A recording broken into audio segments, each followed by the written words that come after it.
on the way. Hello? Fernando, I appreciate you calling. we're going to be thrilled to make you the first pick in the draft here and welcome you to the dark side. Thank you. Can't wait till it's reward.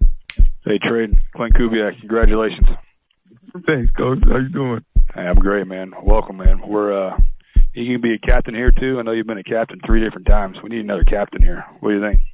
Whatever you need, Coach. I got you. Hello? Hey, Dalton, John Spytek in Las Vegas. How you doing? How you doing? I'm doing good. How are you? You want to come play with your own teammates, Dukes, in Las Vegas? Coach, you know I do. Hello? Hey, Zeke, Yes, sir. you want to come to Las Vegas and be a Raider? Yes, sir. Let's do it. Hey, Zeke. Coach Kubiak here. How you doing, man? I'm doing good. How you doing, Coach? I'm great. Congratulations. Welcome to the team, man. Appreciate you, Coach. Boy, you won't regret it. Appreciate you, Coach. We're excited to have you, man. We need guys that can cover and take the ball away. Are you that guy? Yes, sir. I'm that guy. Yes, sir. 100%. Hey, Trey, John Spytek in Las Vegas. How you doing, my friend? Doing well. How are you? I'm doing good. You want to be a Raider? Yes, sir. All right, man. Well, hey, we're really excited to have you. Love your toughness. Love the way you can play multiple positions in the same game. Yes, sir. I can't wait. Hello? Hey, Mike, John Spytek with the Las Vegas Raiders. You want to be a Raider? I do. Come on. Let's do it. All right. Well, you're in. You're on the dark side. Let's do it, man. Let's do it. We got a great, Come on. plan for you. Billy, this is John Spytek. I'm on GM in Las Vegas. How you doing, my friend? Man, I'm doing good. How about you? Good. You want to get on a team and be a Raider? Hell yeah. Let's go. We need speed. Man, I can't wait, man. We're going to go crazy. Let's go, man. Welcome to the Silver and Black. We're gonna rock the hell out. I promise. Make sure you keep improving when you get here. Got me? Listen, I got you. Jamad, how you doing, man? I'm doing good, Coach. How you doing? Man, I hope you're as fired up as I am to get you here, brother. Welcome to the dark side, my friend. Let's go! Let's go today! All that matters is today. Stick your present, man. 3.5 hours. Do this together, man. It starts with us. It ends with us. Hey, no steal! We got. Thank you. God bless. Thank you guys for coming. Everything we got. Everything. We throwing everything but the kitchen sink. But like Tim Grover say, why you didn't throw the kitchen sink? What are you saving that for? So we throwing everything at it, y'all. We throwing everything at it. Hey, is ESPN disrespecting the Raiders again, or are they trying to give us a little love? I don't know. But we're going to find out today because we're going to look at their article where they went over the team to see if we got better, worse, or stayed the same. Did we get better, worse, stayed the same? I definitely think we got better, and if we got better, then we should expect better. Plain and simple, flat out. So let us know in the chat, what do you guys think about? We're going to break it down position by position, and we're going to see, are we collectively a better team? And where are we better at, and where do we need help at? I think we already kind of have a couple spots on the field that we know that we need to upgrade, but we couldn't fix all the positions in one offseason. You have to fix the team through the draft. You build a team through the draft, but you can supplement through free agency. So we did a little bit of both. We did a show where we talked about our offseason as far as our free agent signings. We kind of like knocked it out the park with that. The draft, we did an excellent job with the draft. So, and the people that we actually re-signed, the couple of people that we re-signed, we really need those. So we really kind of did things the right way from the top down instead of trying to do it from the player up. So let's get into it tonight. We're going to talk about the ESPN article. I don't know, have you guys seen the ESPN article about the Raiders? So essentially it says that, the Las Vegas Raiders used the offseason to build optimism for the future. So besides hiring Kirk Kubiak as their head coach, the Raiders were aggressive in free agency to fill multiple positions needs with quality players who are still in the prime of their career. Smart. The Raiders added more hope for the future with the 10-player draft class, highlighted by its first overall pick, El Capitan Fernando Mendoza. With the Raiders set to report for training camp on July 28th, it's just right around the corner, fellas. Here's a look at how their roster changed this offseason, including a verdict on whether each position group got better, worse, or stayed the same as a result of their moves. So let's take a look at the quarterback.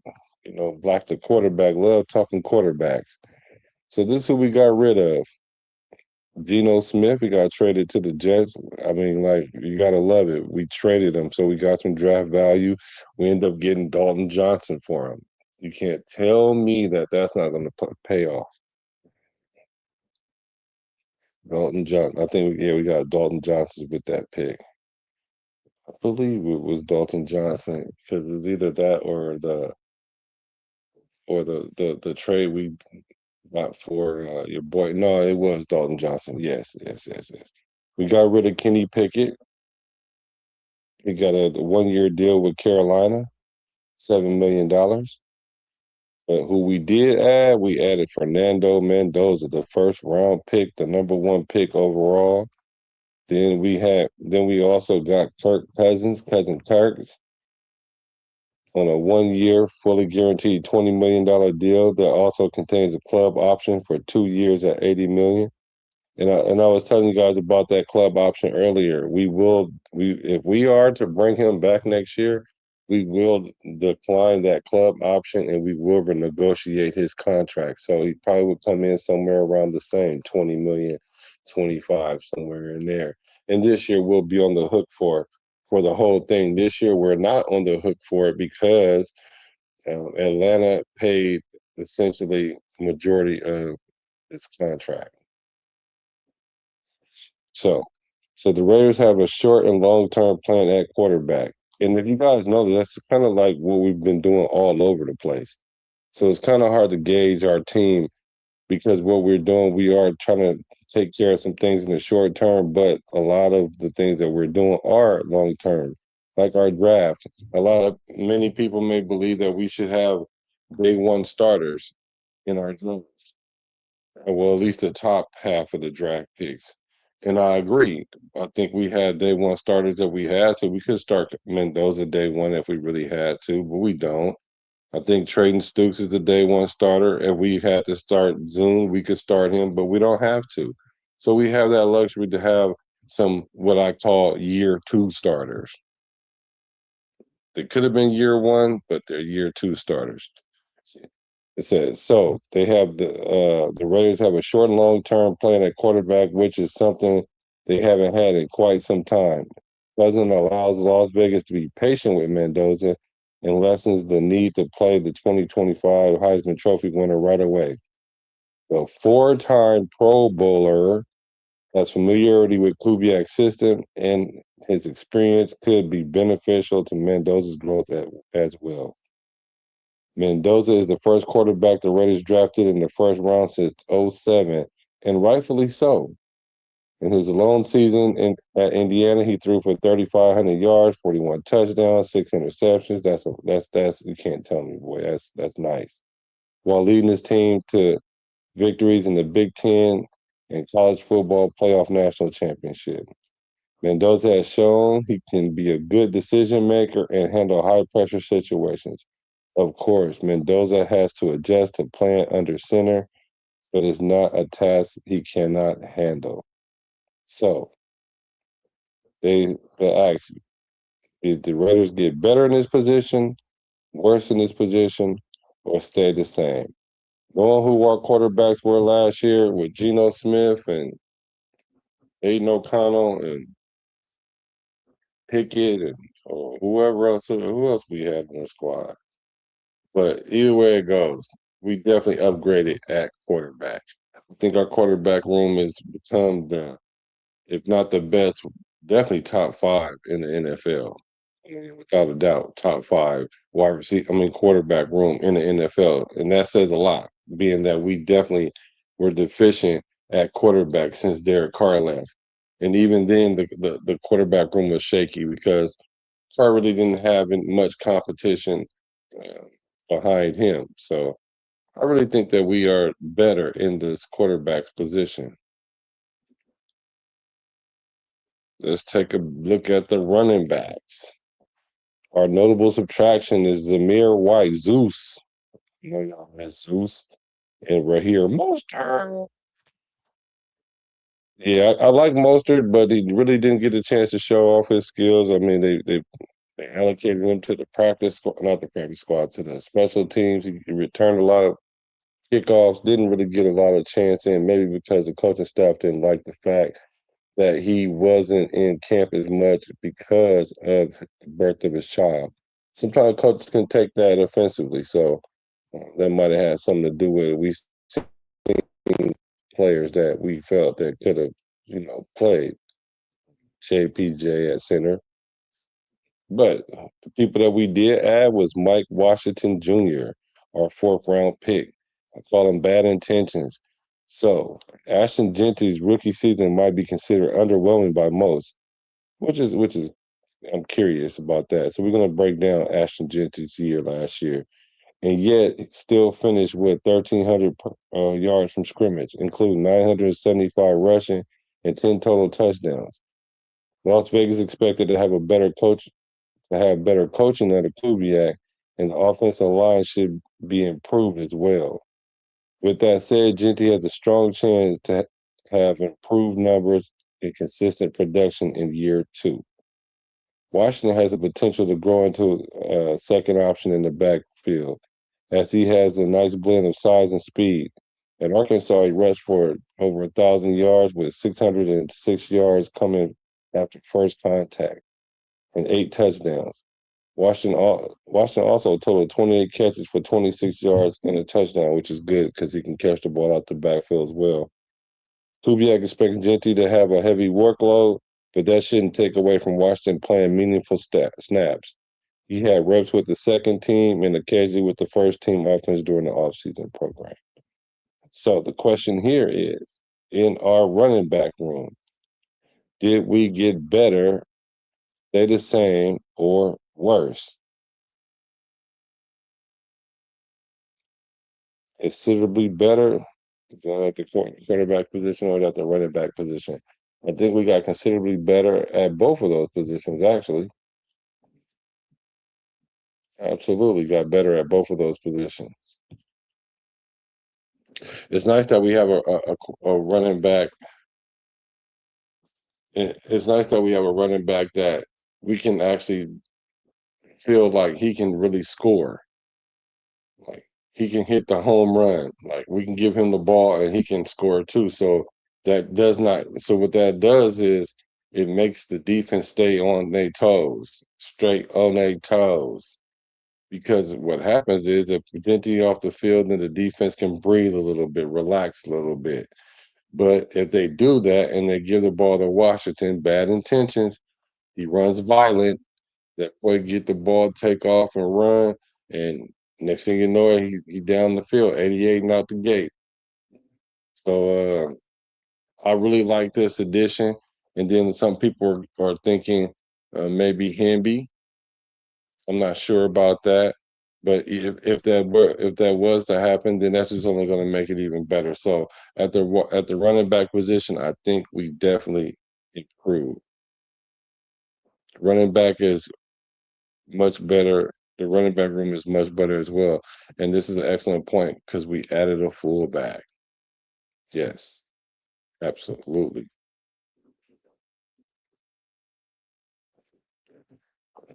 Okay, let's take a look at our wide receivers. The notable subtraction is Tyler Lockett. The additions is Jalen Naylor, 3-year, $35 million deal. Malik Benson, our 6th-round pick. Derek Young, 1-year, $1.8 million deal.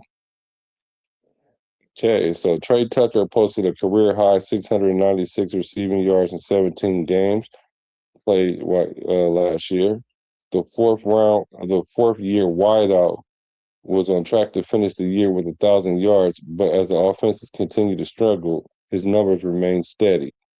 Tucker had 24 catches for 356 yards and 4 touchdowns on 33 targets in the first 6 games. He recorded 33 catches for 340 yards and a touchdown on 60 targets for the remainder of the season. Because our offense just got more and more putrid. Naylor's production, and it says the Raiders will certainly need Tucker to play more like the player he was during the early part of the season, more than the one towards the end of it. Better quarterback play and play calling should help. Absolutely. This is something I've been saying since day one. The play calling absolutely made a difference. And the O-line, it affected the O-line. I get Brendan Carroll was the scapegoat of all this.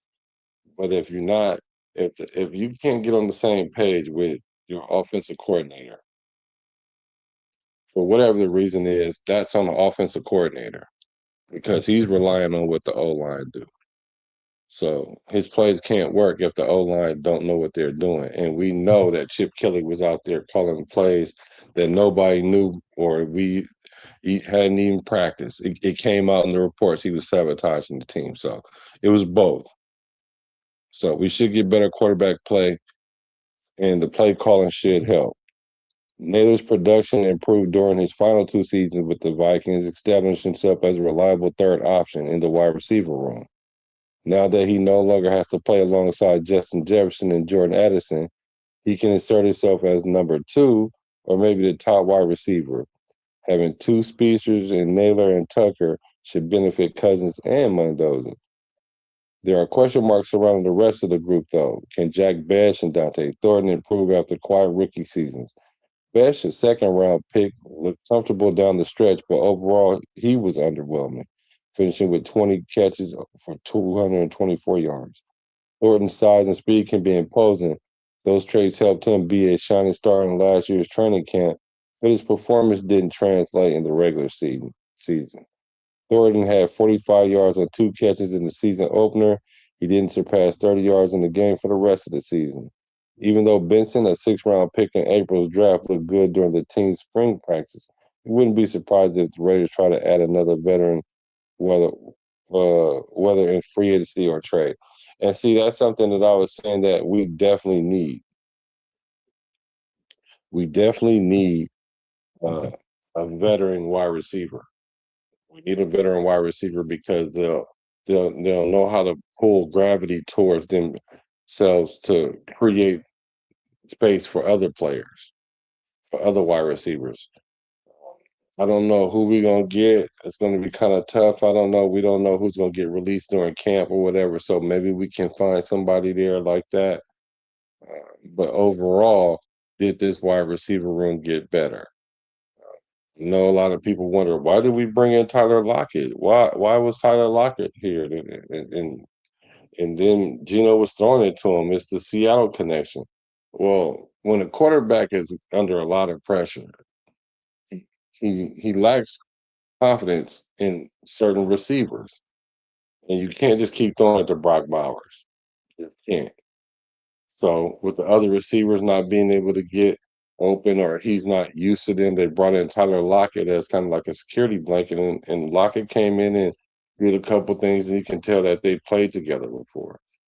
But losing him wasn't the biggest of deals. We did pick up Naylor. We'll see how that works out. Naylor is pretty decent. Like, he was a number 3. He will get a chance to kind of shine and be a number 2. And if he can really, work the field, he can end up being a number 1 option because some people are kind of concerned with Trey.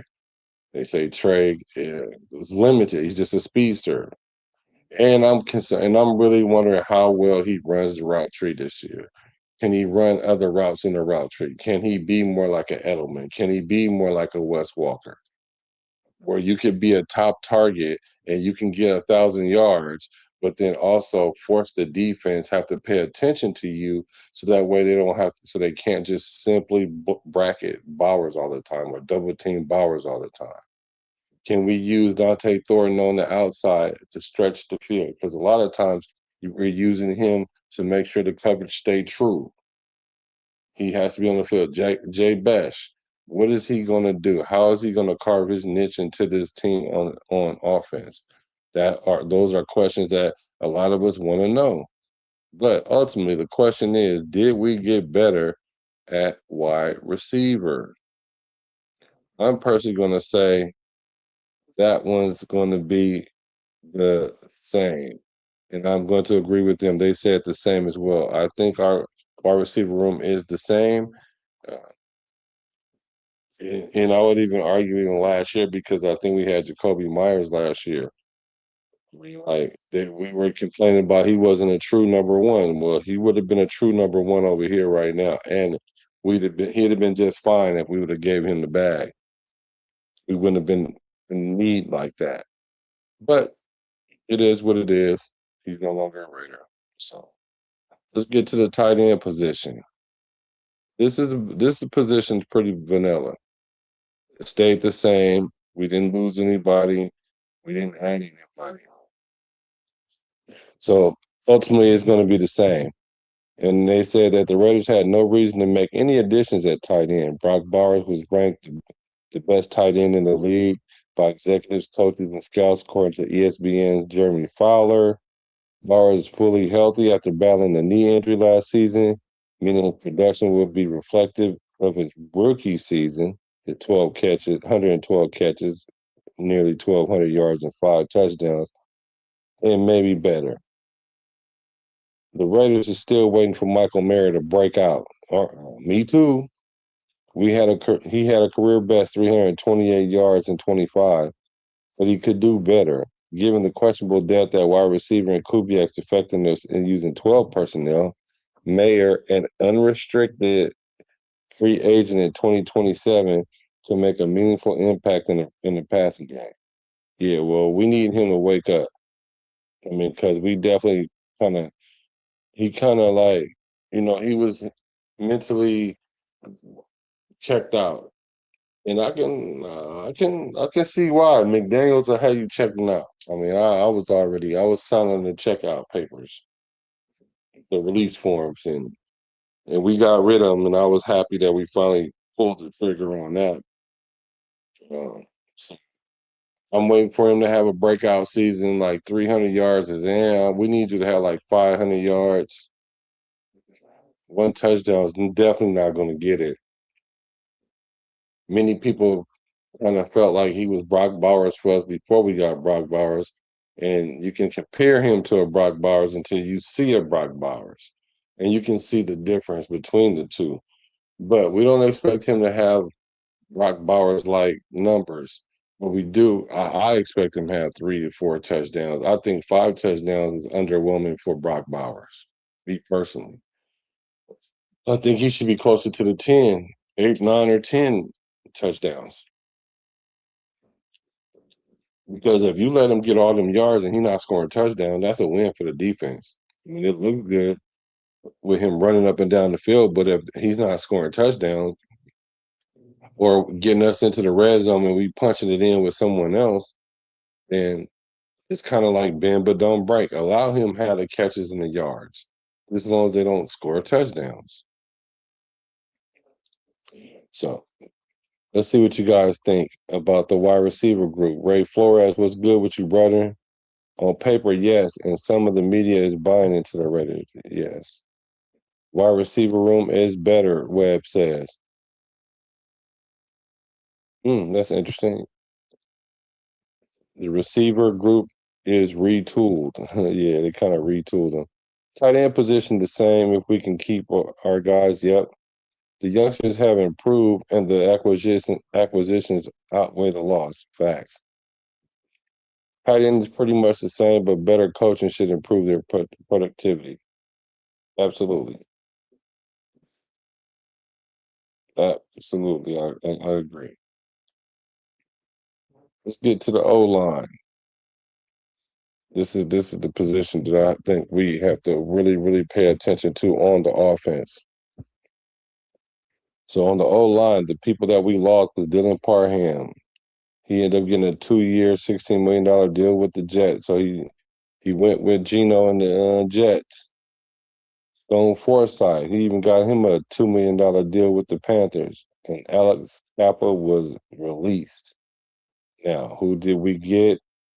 Tyler Lindenbaum. We can stop right there. We can stop right there. We just got better. We just got better if we stop right there. We gave him $81 million for 3 years. We also signed Spencer Burford early in the offseason to try to, you know, fill a hole up in the O line. He got a 1 year, $3 million deal. And then we win the draft and got a third round pick and Trey Zoom the third.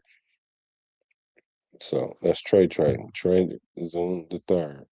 So did we get better, worse, or the same? We obviously got better there. I mean, like I said, just Tyler Lindenbaum alone kind of set the anchor in our offensive line.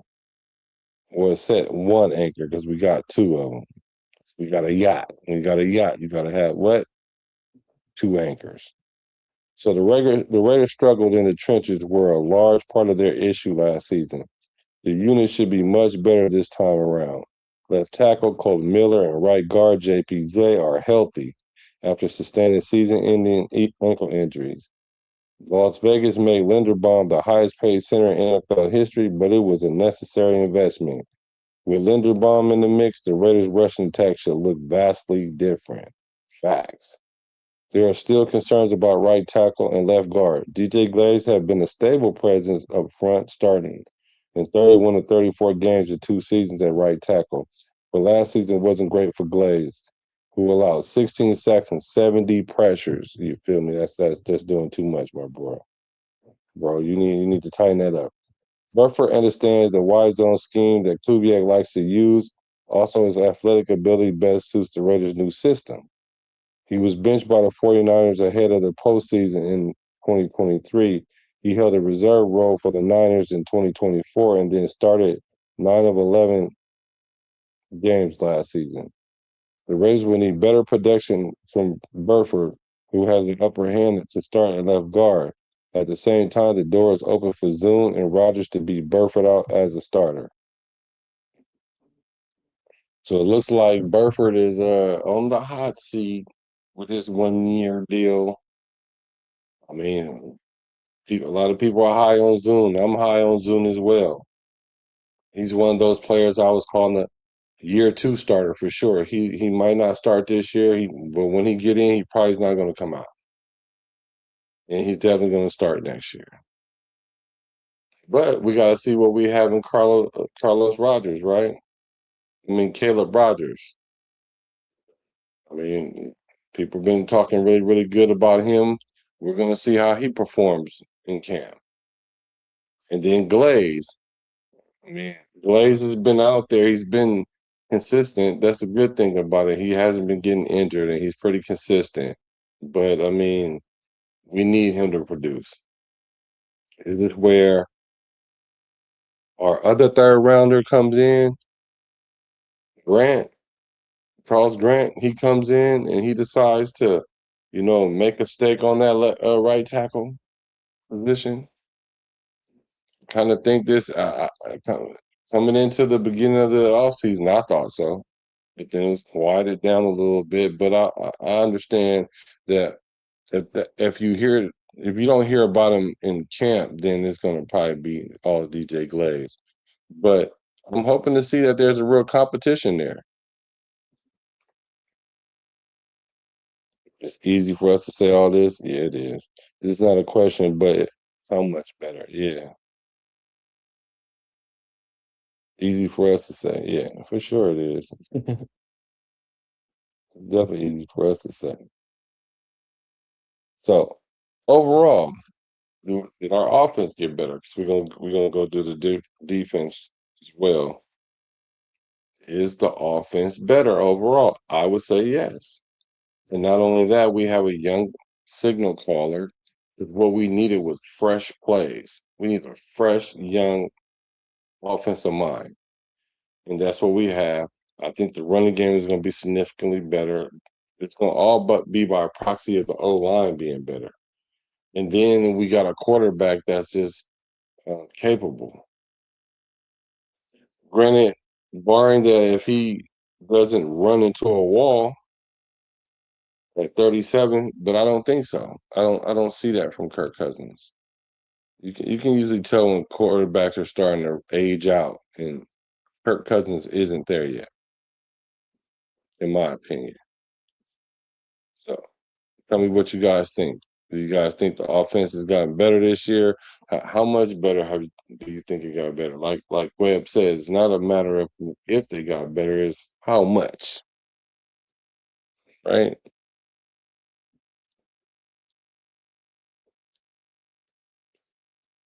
All right, let's get to the D line.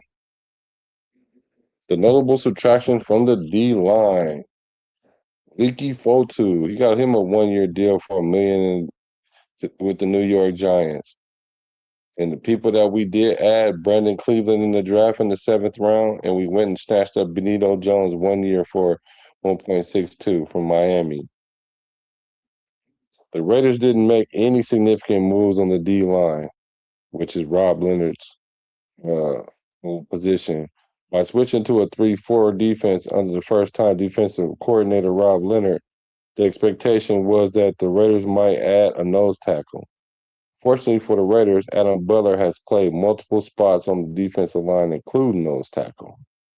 And I'm looking for him to really step up. Like, him and Thomas Booker, I'm really looking at those two guys to stand out. And they're not standing out yet, but this year I'm really hoping they stand out. Second-year defense tackle Tonka Hemingway should play a significant role in the D-line rotation. He ended his rookie season on a high note, totaling 4 sacks in the final 5 games. And based on the team's offseason program, Hemingway has a chance to be heavily involved this season. Yeah, and Tucker really he should get the mention like that. And he should get some burn because he really did play well. If you flash off the screen and you're out there playing, especially when you're in his position, granted it's the end of the year, whatever, you got to make the best of it. And by making the best of it, then people remember your name going into the next year. So I really like Tonka coming in, and we're going to see if we really need or how much we need a D tackle with him there. We went from underachieving to threatening on offense. Facts. Factual. Factual. So, did the D line get better without all these no additions, or did we get the same? Well, I don't know. We went and got Quiddy Pay. They say same. I say better. I get that we did not get a D tackle, but I think we got better because we got Quiddy Pay. And to get someone opposite of Max who we can kind of rely on, because we couldn't rely on Malcolm Coons, really. So, I don't know. What do you guys think? On that D line, this is Rob Leonard's baby, so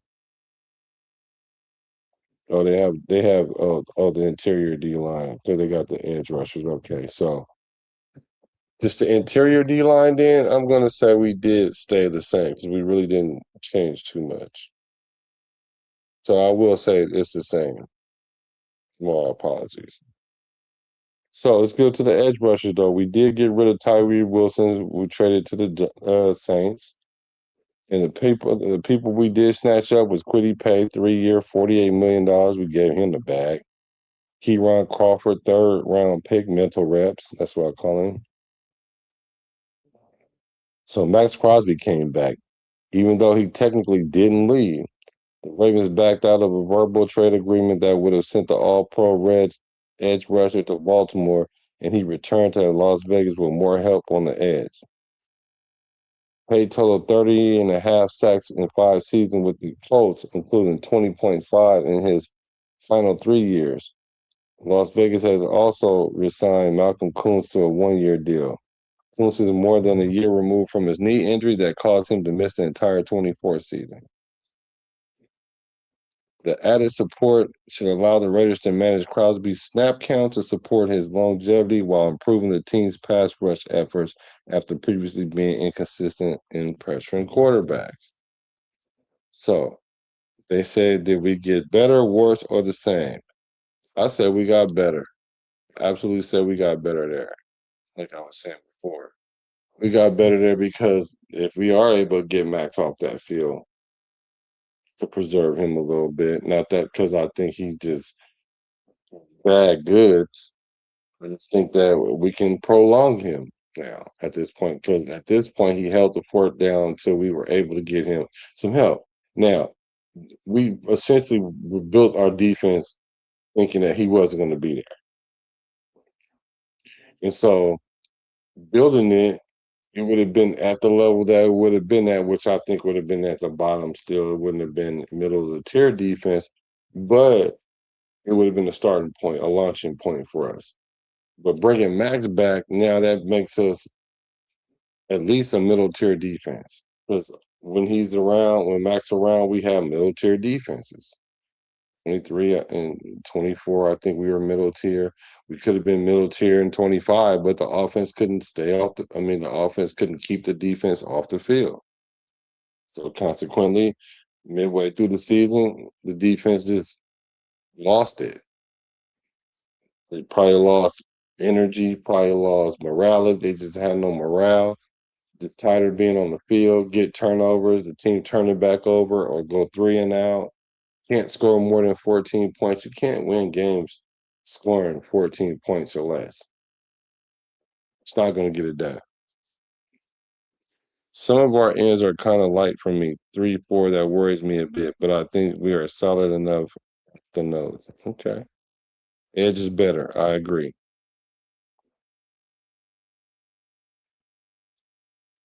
Yeah, I think the edge is better.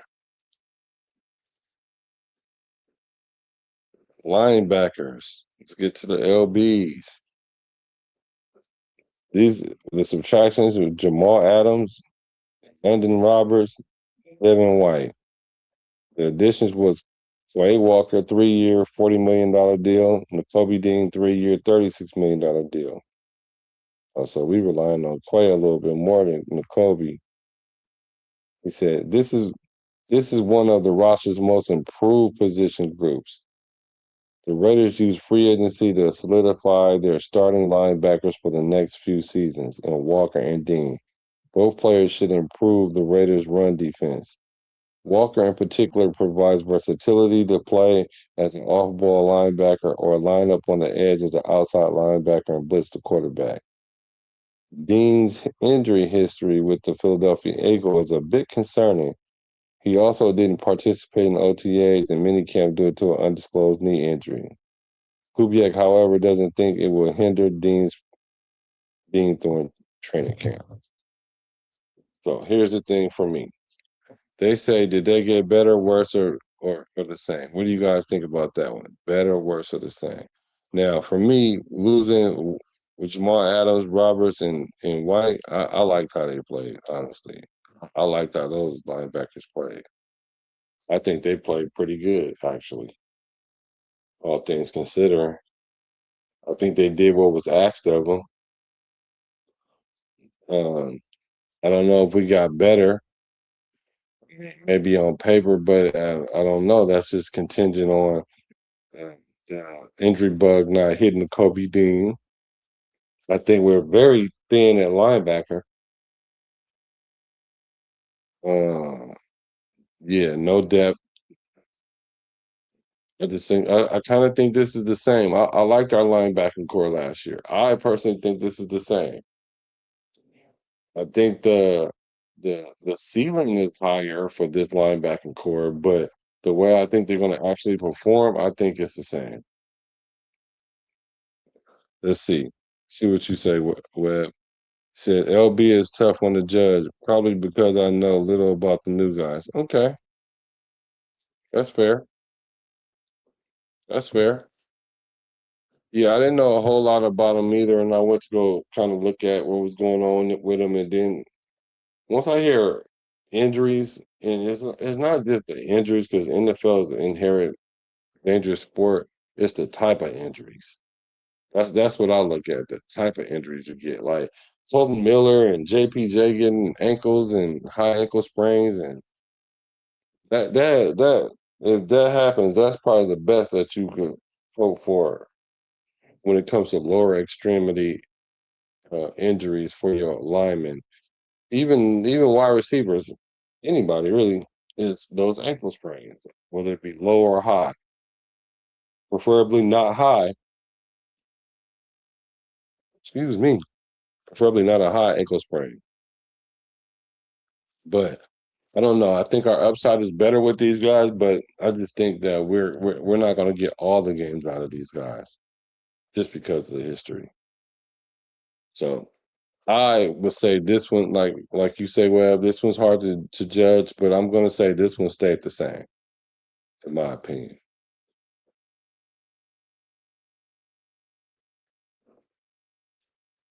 Let's get to the safety position. The notable subtractions: Lonnie Johnson Jr., $1.5 million deal with the Dolphins. But we did add Trayton Stukes in the second round, Dalton Johnson's in the fifth round. They say this is still up for debate. The success of this position group will come down to Stukes being an effective deep safety right away. On paper, his skill set best suits the role compared to Isaiah Palomalo's. I don't think so.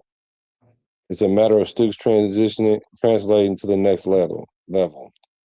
Jeremy Chin was solid last season, totaling 114 tackles and a pair of forced fumbles. Las Vegas will continue to use Chin in multiple spots on the field. Expect Leonard to rotate the safeties quite a bit during this season.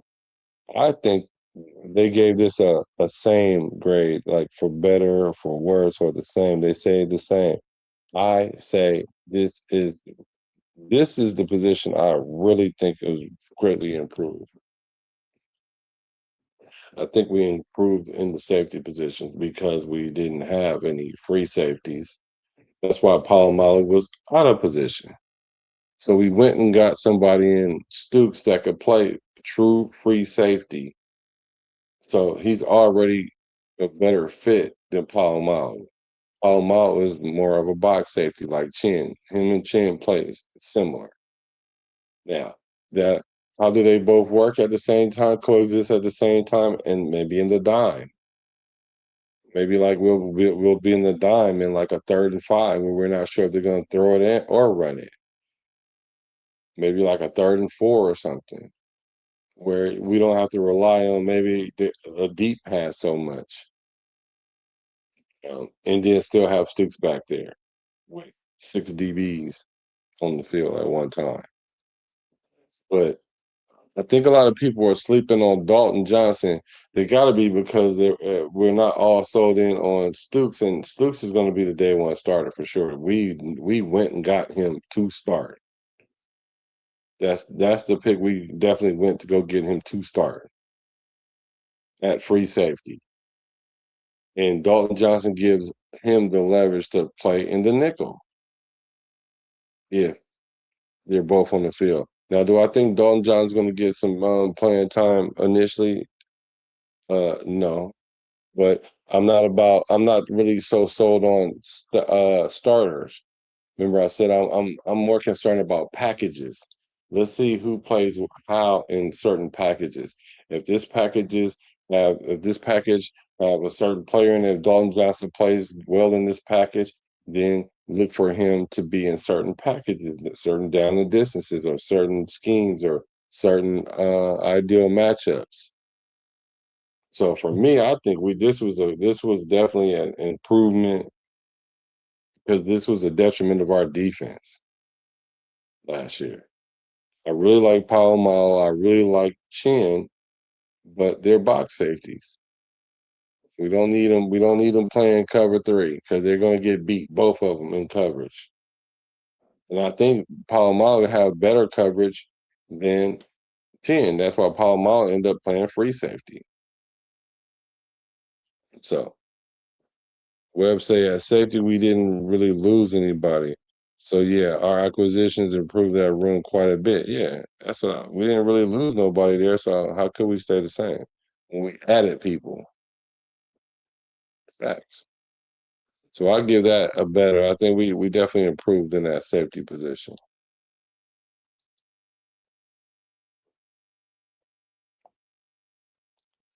Let's go to the cornerbacks. So, who did we lose? Nobody. But who did we add? Taron Johnson, we got him from the Bills. Jermont McCoy in the 4th round. That's who we ended up getting for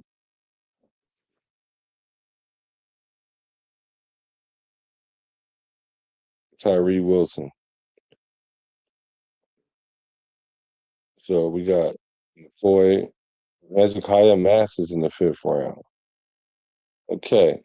What they say, like the safety spot, the verdict on the cornerback room is up for debate. Yes, the Raiders made good moves by resigning Eric Stokes and acquiring Johnson, but whether the unit will play better than last season will come down to Darian Porter making major strides in year 2 in McCoy's health. Yeah, that's true. I'm not really relying on Porter really being a force multiplier on our defense. I think he's still a project. I think he can come in and play, spot play. But a lot of people have him slotted, including on the depth chart probably from ESPN, they have him slotted as starting. And I think most of that is because it's like whoever the person who's got the most experience at the position is going to start the training camp. And then McCoy's health, I don't think is a non-issue at this point right now. It's not something we need to really focus on. But it says Porter started in 10 of 17 games as a rookie. That experience was necessary for his growth since he didn't start playing cornerback until late into his college career at Iowa State. He flashed traits of a player who could become a dependable outside corner, but there's still plenty of work to be done. And that's why I say he shouldn't be considered to start. McCoy was viewed as one of, if not the best cornerback in this year's draft. The concerns were with the longevity of McCoy's knee after sustaining a torn ACL in 2024 led him to fall into day 3 in the draft. But the talent is there. Kubiak anticipates McCoy to be ready for training camp after rehabbing for the majority of the offseason program. The former Oregon State and Tennessee defensive back could very well challenge Porter for the starting job. I think so. I think don't sleep on Masses either. The Raiders want to make more plays on the ball. That's one of the reasons why Masses, who had 5 interceptions and 14 pass deflections at Cal Berkeley in 2025, could be useful early in his career. There's a lot to like about the Raiders' young core of defensive backs. At the same time, there are a few what-ifs in the group. Yeah, and they have us being the same. I think we upgraded there, y'all. I think we upgraded in that position. I think we upgraded that corner. We have Masses. We got McCoy. I think that's definitely an upgrade. I think even Porter in year 2 is an upgrade. He came in for Caillou Blue Kelly, but then he lost his position and Caillou got the job back. Caillou had like 3 picks last year. I need Porter to get some picks this year. I don't know how we're going to consider him to be a starter and he hasn't got no picks yet. So, hit stick, what's good? Hit stick stepper. Triple salute to you, my brother. Low key, I think Mike Mayer popping this season if bro stay healthy, especially with B-Rock drawing extra coverage type way off the dribble, as you say, off the dribble. Yeah, I believe that he should pop off this season. And I think he should stay healthy, but they, like I said, they be tearing him up when he catch the ball. It's almost like they mad that he even touches the ball. But I think he can have a breakout season. He needs to. 300 yards with 1 touchdown. I mean, come on. You also think that Hezzy Mass is going to be a steal. He got strapped, bro. Yeah, he does. We need to see that. Webb says, cornerback is better too, no question. Predictable zone coverage has killed us, these poor guys last season. Yeah, for sure it did. It absolutely did. And one thing I've seen us doing is we're starting to camp that they were gonna. It's not too many things I took away from camp, but OTAs. But one thing I did take away is that they're working on Mike Washington fumbles. I heard him tell him to keep the ball high so he don't fumble as much or be cognitive of it. And the second thing was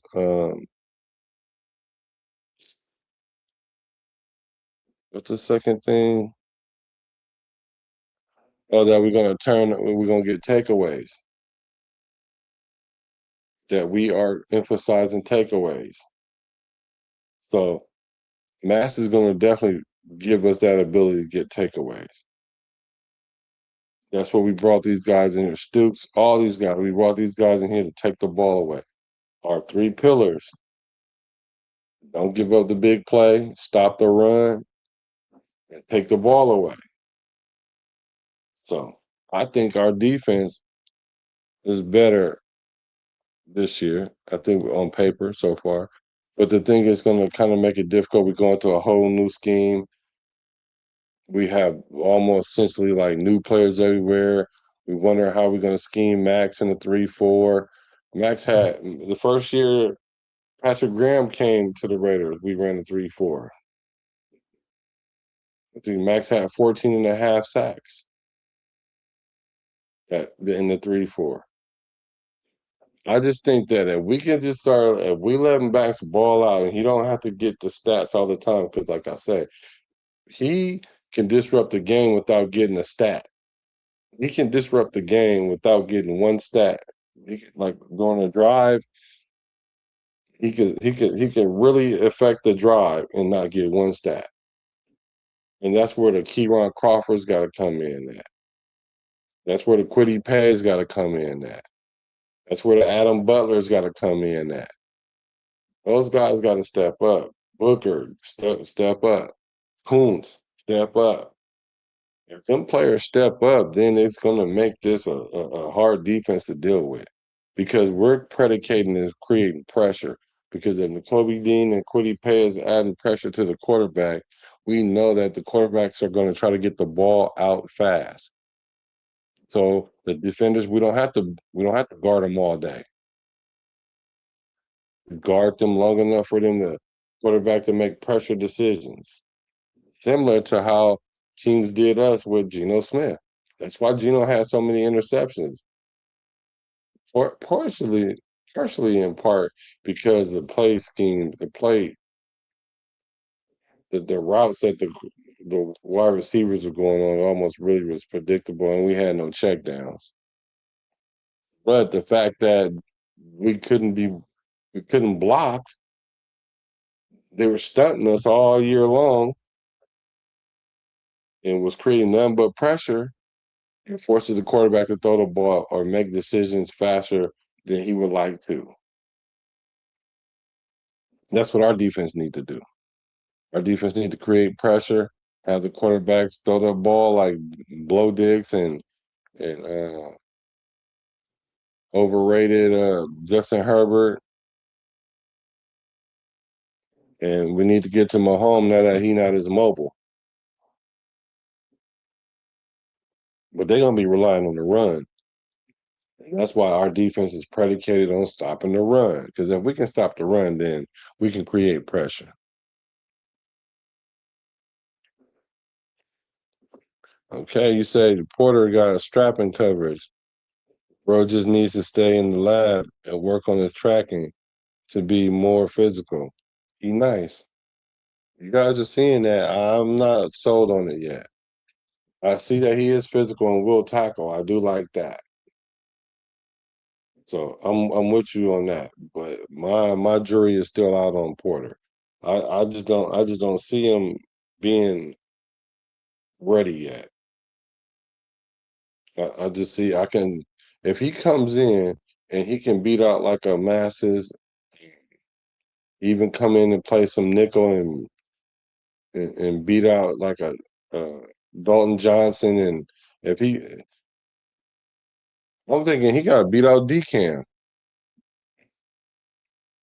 But if he has the ability to come in and make a splash, then hey, put him in. Put him in that corner. We'll find out early because they're going to test him again this year, and then we can put McCoy over there. Then we can ease McCoy in. If McCoy started looking like he got strapped, then Porter going to lose his position again. Now, what does that do to his confidence? I don't know. I don't know. What does that do to his confidence? Last season, teams didn't really have to pass against as much. Hopefully, this year we forced to pass a lot more often, and these get these ball hawks some opportunities. Yeah, you're right. They didn't have to necessarily throw the ball, and when they did, they threw it on Caillou and Porter, Palomalo. But hopefully, they do get the ball up in the air, and then we do get some picks and get some more turnovers. We definitely need turnovers, sticks and picks, scoops and scores. That's what we need. Sticks and picks, scoops and scores. So, yeah, about the hour mark, that's where I want to do that. And so I like Porter. I believe we have a player there. Okay, I'm going to keep my eye out on him. I'm going to keep my eye out on Porter. Keep my eye on him. I just think that he's kind of like a project, something like Malik Benson. 6th-round pick. Everybody's really, really high thinking he can be a number 2 already. Maybe in this offense, maybe. But I just don't think he's ready yet either. He needs to work on his routes. But that's something that he can do over a year. Just repetition, development. So, what do you guys think? So, our defense, overall, I think our defense is slightly better. No, I won't say slightly better, just better because we have safeties now. We have competent safeties. So I think overall, like our team is just better. If we were a 3-win team last year, I think we're twice as better than we were last year at least. Because I really don't think we were a 3-win team last year. I think we were more like 5. So this year, I think we're more like 7. Optimistically, I'll say 8. But I'm confident 7. Confident with 7. For sure, for surely, our quarterback room upgrade this season. Yep. Benson better get ready to go guns and punts. Yeah. And that's how you earn your way on special teams. Like you want to be on the field, just get in where you fit in. Just like Dalton Johnson said, he don't care where you play. He can play special teams. It don't even matter. Benson, it'd be nice to see him back there, get him involved, get him engaged, put him in a couple packages, see what he got. See if he can run a post over 2 beater. Post corner, cover 3 beater.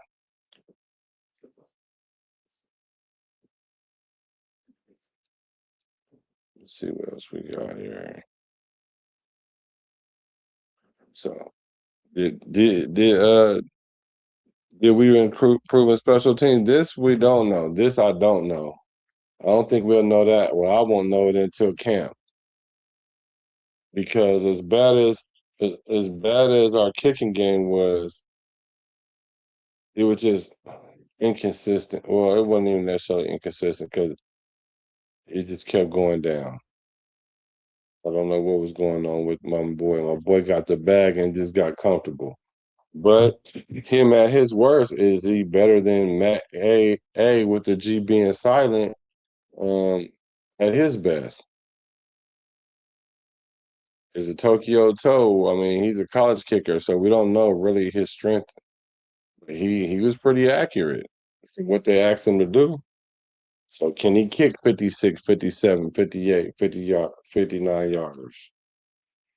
With that balloon ball, his team's kicking 60-yard field goal, 63-yard field goal. I mean, there's like 60 plus. Essentially, you take a kickoff, get a couple first downs, and another set of plays, you almost in field goal range. I don't like that, but hey, that's the game. So I don't know. What do you think? Do you think that we've upgraded in that situation? I don't know.